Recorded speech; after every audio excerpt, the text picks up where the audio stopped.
E aí, pessoal, bem-vindos a mais uma continuação da explicação do livro Crônicas de um Despertar, Meu Retorno ao Além, do médium Abel Glasser e do Espírito Afonso. Nós estamos na página 73, lembrando para vocês acompanharem aí, tanto no PC como no celular, vocês escrevam aí no Google, onde o site de busca, né? Crônicas de um Despertar em PDF, e vocês vão poder baixar e acompanhar a leitura do livro. Bom, vamos lembrar então é o seguinte, gente. O Afonso, após seu desencarne, após ir para a própria casa, constatar lá tudo que constatou com os filhos, com a viúva, né?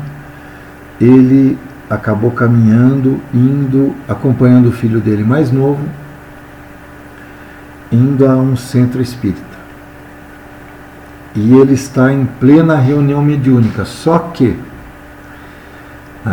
devido a ele estar no terra a terra, ou seja, ele não saiu da terra ainda, que ele ir para as cidades espirituais, ele ainda não tem a faixa de compreensão de como seja uma reunião mediúnica, quem que pode acessar a reunião mediúnica, como que alguns espíritos conseguem entrar na reunião mediúnica, ouvir o que os médiuns e os participantes da reunião mediúnica estão fazendo, e ele não tem esse acesso. Então chegou um espírito chamado Plínio, que parece ser um Plínio um espírito mais esclarecido que ele, mas só que está no terra a terra também. E agora nós vamos entender o que é a recompensa de cada um. O que cada espírito tem como recompensa. Que mesmo esse Plínio sendo mais evoluído que o Afonso, ainda está no terra a terra também. Vamos acompanhar esse diálogo, que é muito importante para a gente entender, tá bom? Então, página 73.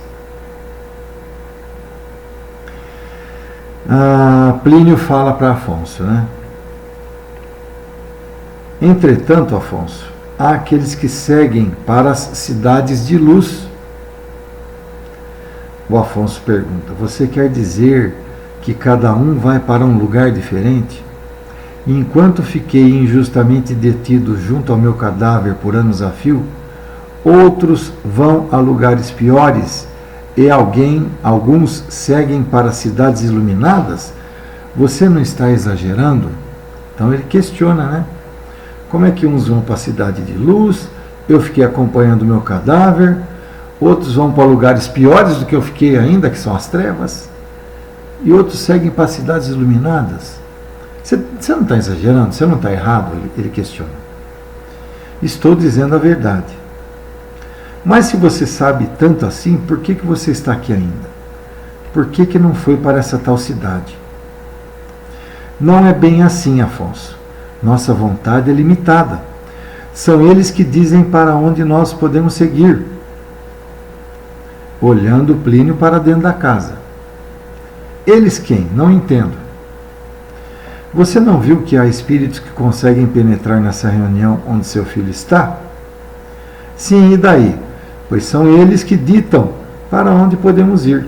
Ou seja, olha como são as sessões de desobsessão. Por isso que eu falo que é muito importante a todos os espíritas, todas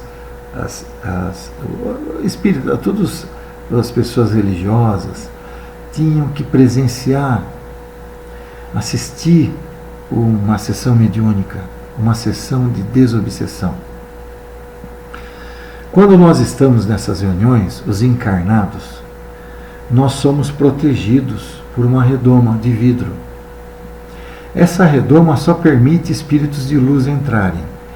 E os espíritos de luz vão determinar quais espíritos que estão fora da redoma que têm o merecimento de estarem participando da reunião e serem encaminhados para as moradas espirituais e terem o atendimento dos socorristas da casa.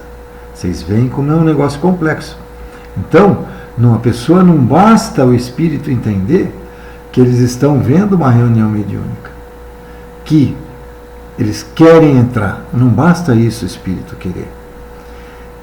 Eles precisam ter o merecimento de estar participando de uma reunião dessa e de participar da desobsessão e serem encaminhados para as cidades espirituais. Tudo pelo qual nós passamos, encarnados e desencarnados, é questão de merecimento. Tudo é questão das obras que nós fazemos. Amor, caridade, fé em Deus. Esses são os 3 pilares de tudo que nós devemos fazer para nós termos o nosso merecimento. Tá certo? Pois são eles que ditam para onde podemos ir. O Plínio está falando para o Afonso sobre os espíritos que estão lá dentro da redoma. Sabe, estou farto dessas regras impostas, sabe-se lá por quem. Se não posso entrar na reunião, azar, vou-me embora. E você? O que você vai fazer? Venho tentando há muito tempo ser chamado para ingressar. Todas as semanas coloco-me aqui do lado de fora e aguardo um momento para mim. Tenho esperança de que serei convidado a entrar algum dia. Bobagem! Isso é um contrassenso. Se meu filho está lá, eu não posso entrar. Então, não ficarei aqui implorando por ingresso. Retirei-me contrariado e deixei Plínio com seus conselhos que concederei esdrúxulos. Vocês veem como, apesar de tudo, ele continua teimoso. Começava a ficar realmente irado porque não encontrava abrigo em minha casa, não era visto pelos vivos e ainda fora impedido de acompanhar a reunião onde estava meu próprio filho. Por fim, quando um espírito falou comigo pela primeira vez, tentou convencer-me de que há cidades de luz para onde vamos somente quando chamados. E se não formos convidados? E que diabos devemos fazer para ter a esmola tão desejada? Quando estava no auge do meu agastamento, fui abordado por um grupo de criaturas estranhas, todos vestidas de preto e com capuzes na cabeça. Pareciam frades ou coisas semelhantes. Você é novo aqui? Quem é você? Nunca o vi antes. Somos seus amigos e gostaríamos de convidá-lo a vir conosco. Há muitos lugares interessantes para conhecermos juntos. Aceita o nosso convite? Trata-se das tais cidades iluminadas? Eles riram demoradamente e em seguida negaram com veemência a minha indagação. Fiquei surpreso, pois percebi que não tinha o menor interesse nessas comunidades mencionadas por Plínio. Então, são os espíritos que estão vestidos de preto, tá? São espíritos inferiores, irmãozinhos nossos inferiores. E então, você vê ou não? Vocês são padres ou algo assim? Nós somos monges, estamos ao seu lado para dar-lhe paz espiritual. Venha conosco e não se arrependerá. Vimos o seu desespero e resolvemos ajudá-lo. Apreciei ouvir que finalmente alguém me entendia. Resolvi segui-los. Tão logo passei a andar com o grupo, via-me trajando um manto negro semelhante àqueles que todos vestiam. Então, gente, vocês veem que ele aceitou seguir os espíritos inferiores. Imediatamente já trajaram ele com as vestes negras. Onde foi parar minha roupa? Que túnica é essa? Ora, você agora nos pertence, deve trajar-se como nós. Não entendi bem o que ele quisera dizer como nos pertence, mas desinteressei-me em perguntar. Quer dizer, a gente vira e mexe nas sessões de desobsessão, a gente recebe visita de entidades que foram mandadas por chefões, a gente chama de chefões, por entidades que foram chamadas por chefões, foram mandados por chefões para fazerem determinados serviços. Aqui, eles já estão falando que ele nos pertence. Chegamos à igreja, a uma igreja num bairro qualquer, onde nunca estiveram antes. Entramos pelos fundos e começamos a descer uma extensa escadaria. Eram tantos degraus que tive dúvidas se tratava de algo material ou espiritual. Ao findarmos o trajeto, deparei-me com uma imensa porta de ferro que foi aberta rapidamente, como se fosse muito leve. Deduzi que estava vivenciando um aspecto do plano imaterial. As criaturas vieram o tempo todo falando alto e gargalhando sem cessar, azoinando o ambiente. Subitamente fui largado sozinho e os monges desapareceram. A porta atrás de mim fechou-se e via-me outra vez detido num lugar escuro e úmido. Voltei-me para os lados a fim de encontrar alguém e nada enxergava, porque tinha que passar por tantas situações dramáticas. Que mal fizera para ser tratado como um criminoso e viver acorrentado ou preso em algum local como aquele? Não bastasse tanto tempo detido e enterrado, estava sendo lançado de novo a uma masmorra? Gritei desesperado para que algum monge pudesse ouvir-me. Ao menos uma explicação eu merecia. Eles haviam dito que me ajudariam e nada fizeram além de me trancafiar num buraco qualquer. Um silêncio enlouquecedor era a minha resposta. Agachei e chorei com um amargor intenso no coração. Não saberia dizer quanto tempo ali fiquei, mas certo dia a porta gigante se abriu e um frade ingressou. Afonso, meu caro, você já terminou sua penitência? Quem é você? Há quanto tempo estou aqui? Não importa, meu filho. Sua clausura é necessária ao seu aprimoramento espiritual. Disseram-me que pretende ingressar em nossa ordem. Para tanto, precisava acostumar-se com isolamento. Que ordem? Vocês estão loucos ou não sabem que estão mortos? Mortos? O morto não existe, como você pode ver. Desde que deixamos as vestes corpóreas, estamos aqui recolhidos nessa velha igreja, reconstruindo nosso mundo e recrutando voluntários para continuarmos nossa missão de fé. Deus, que insanidade coletiva! Eu quero sair daqui e pouco me importa a sua ordem. Está claro? Me disseram que sua adesão fora voluntária. Eu nem sabia do que se tratava. Se você quer algum seguidor, vá procurar outra pessoa. Afonso, normalmente não atendemos esse tipo de pedido porque sabemos ser fruto da insensatez. Porém, hoje é o dia da libertação em nossa ordem. Soltamos vários voluntários como você, Soltamos vários voluntários que, como você, optaram em não permanecer. Se quiser, portanto, pode ir, mas tenha cuidado contra outra vez aderir ao nosso movimento. Tenha certeza de que jamais voltarei a pisar neste lugar. Por onde devo seguir? Volte pela mesma escada que o trouxe aqui. Siga em frente e suba à direita. Quando você encontrar a saída, certamente saberá. Imediatamente fui embora. Tive medo de ficar detido ali caso a criatura mudasse de ideia. Enquanto subia, fui notando uma mudança de tonalidade de ambientação. Onde estava parecia inexistir qualquer cor e o ar era menos rarefeito. À medida que galgava cada degrau, começava a ver algumas cores e sentia-me mais leve até que atingi o final da escada.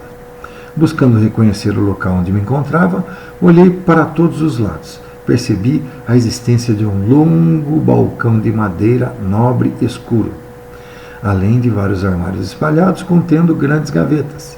Irresistível curiosidade abateu-me. Comecei então a vasculhar o ambiente com os olhos. Num dos cantos, cuidadosamente colocados sobre uma cadeira empoeirada, estavam alguns aparatos estranhos, tais como uma túnica com estola, típicas vestimentas sacerdotais.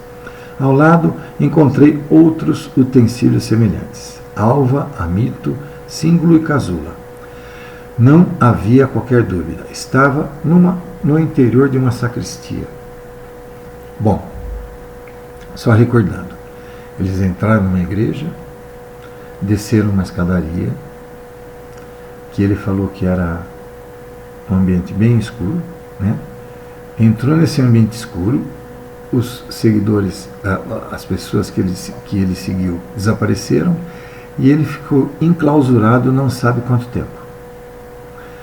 Para um espírito ficar enclausurado e não saber quanto tempo, gente, deve ter sido um bom tempo.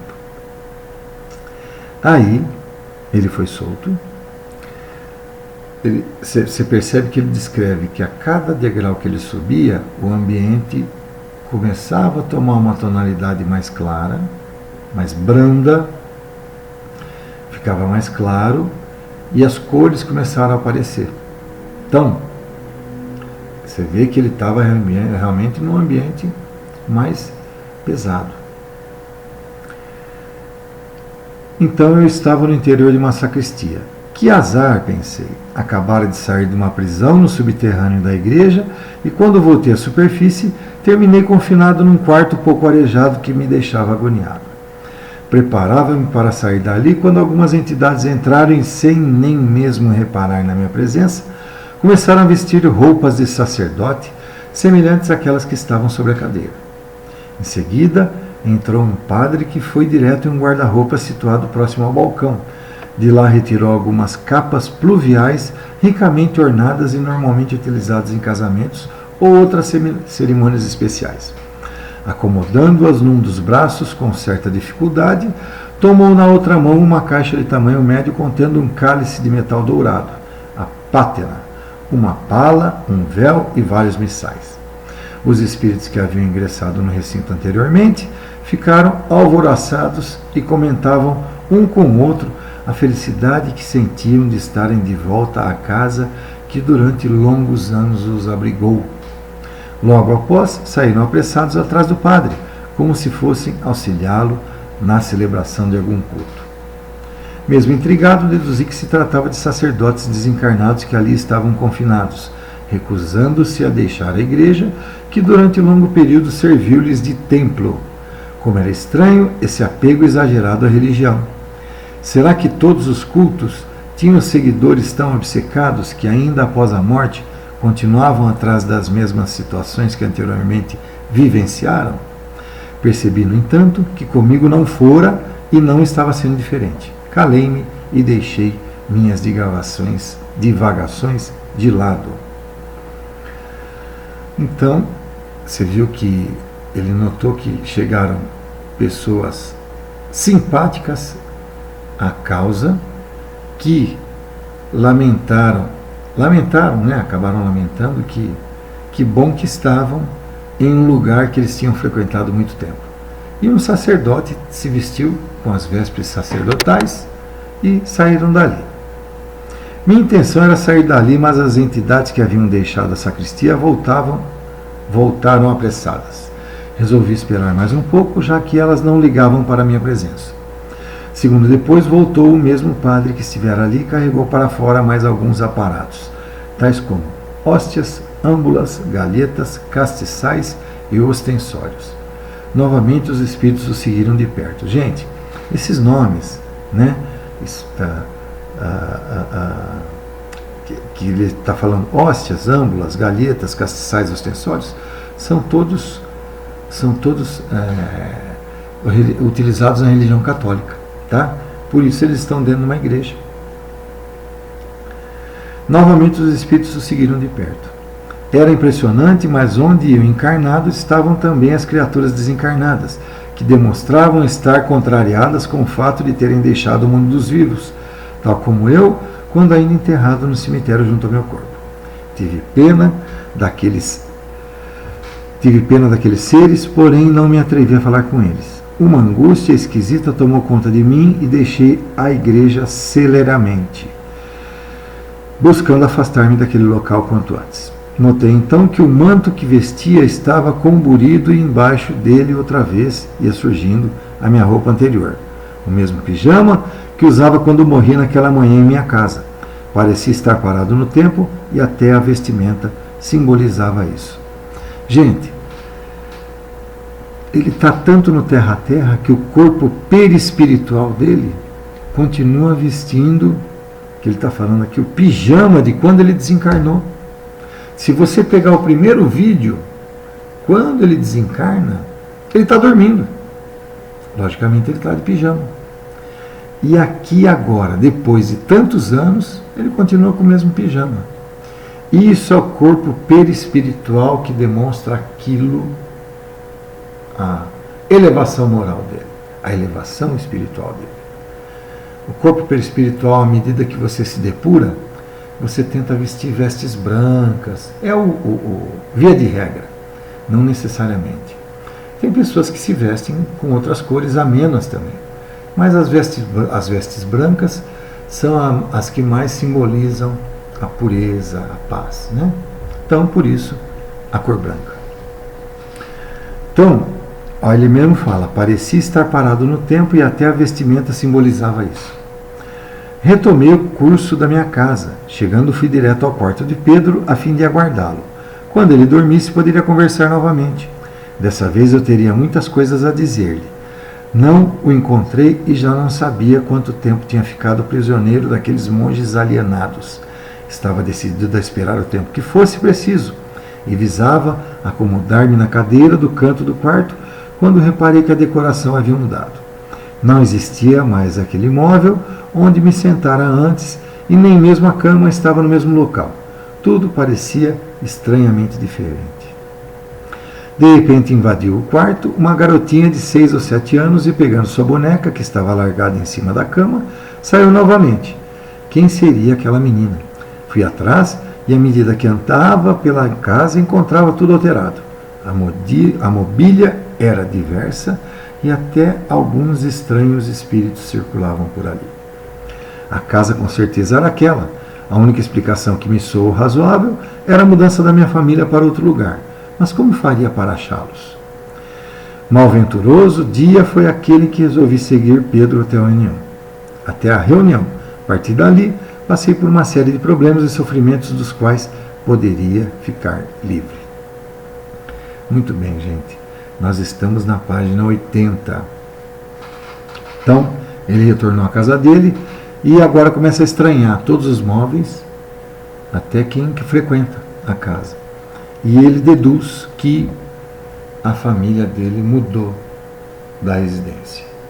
Então, vamos parar por aqui, na página 80, e no próximo vídeo nós damos continuidade para sabermos se realmente a família dele mudou, né?